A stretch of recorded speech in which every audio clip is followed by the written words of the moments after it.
On February 28, 2026, joint U.S. and Israeli airstrikes, codenamed Operations Epic Fury and Roaring Lion, rained down on Tehran. The opening barrage hit its most high-profile target, the assassination of Iran's Supreme Leader, Ayatollah Ali Khamenei.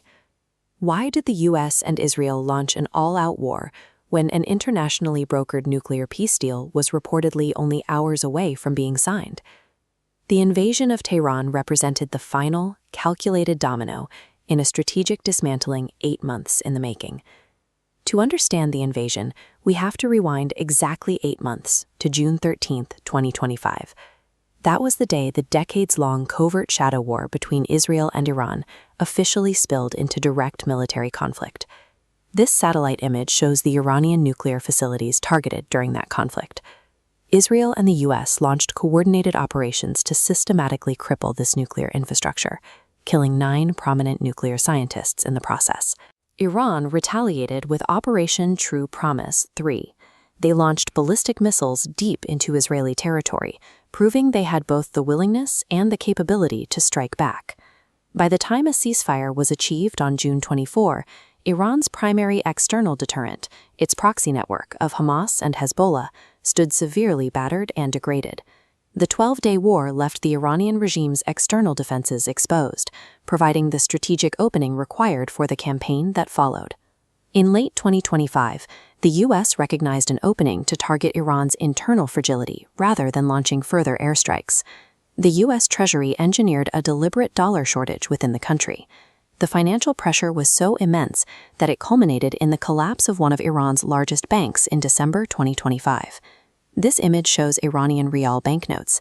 This currency went into a historic freefall, which rapidly wiped out the purchasing power of ordinary citizens. Financial sabotage was successfully utilized as a weapon of national security. By starving the economy, the U.S. was able to turn a desperate population against its own government.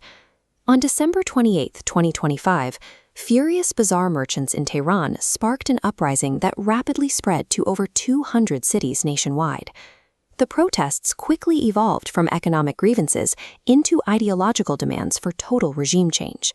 Exiled figures like Crown Prince Reza Pahlavi, whose portrait is featured on this flag, fueled the calls to overthrow the theocratic rule.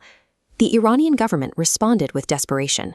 Khamenei issued orders to use live fire on the demonstrators, resulting in the largest massacres in modern Iranian history. By early 2026, the Iranian state was functionally fighting a two-front war. It was bleeding resources to suppress its own citizens, leaving it severely weakened to its adversaries abroad. Amidst the domestic chaos in February 2026, a parallel diplomatic track was running. Indirect nuclear negotiations were actively taking place in Muscat and Geneva.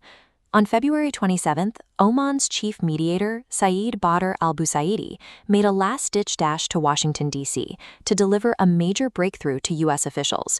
Iran had agreed to halt its nuclear stockpiling. Peace was officially declared to be within reach.